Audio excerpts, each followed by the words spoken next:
Okay, this is our Samsung Waterwall dishwasher that was showing an OC error, and you watch the videos on YouTube and it tells you to clean the filters, and I did that and I've finally got to the bottom of it and it's now working properly, so I thought I'd share it for anybody else because there's lots of videos on YouTube but none of them seem to cover the Waterwall.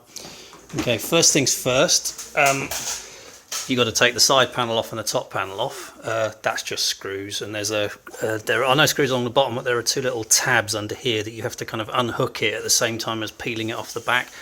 Bit of a pain, but nothing too crazy.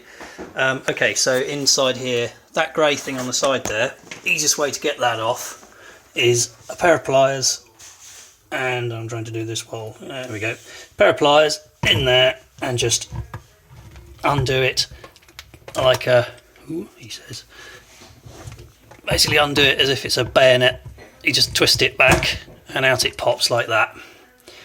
And now I'm just going to put that, now, right, hang on, there we go, now around here. So this is this thing, I forget what it's called. The problem lies with, can't really see it from this side, the 2-pin plug here is the level sensor, and it has two little electrodes there, and as far as I can work out, it's actually a resistive device. It's not a traditional float switch. So basically, as the water fills up, it shows a decreasing resistance, and that's how it's able to fill to different levels.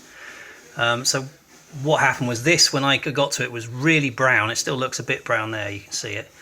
But in the end, what I did is so first we've got to take it off, and you can, now that that's free there, you can pull it back, but there's a tab here that just drops in that slot. You've just got to be mindful of it to bring it out. And then once we're out like this, you've got two tabs here. You need to bend those in and pull, and then the pipe that's in here pops out, and then the whole thing comes up, and you can fold it over outwards and get at the back of these two clips with a beefy pair of pliers. You've also got, sorry, these two here. You've also got to take him off, but you can more or less rotate that round. You've got to take him off and undo that one.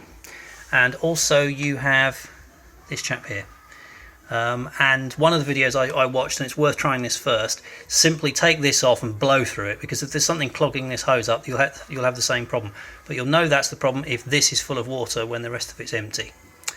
And then what I did is, so took it all off, unplugged these two connectors, unhooked that hose, that hose, that hose, and that hose, and pushed those two tabs in and lifted it up. And then I took it up to the bathroom, unscrewed the shower head, and turned the shower on full heat and full blast. And after dribbling some washing up liquid down that hole, I put the hose up there, blasted that with water. It all comes flying out the top here, don't worry, there's no harm done.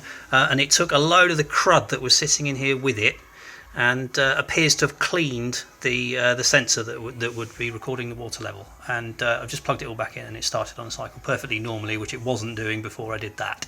So looks like it's all fixed, and now I've just got to put it back together.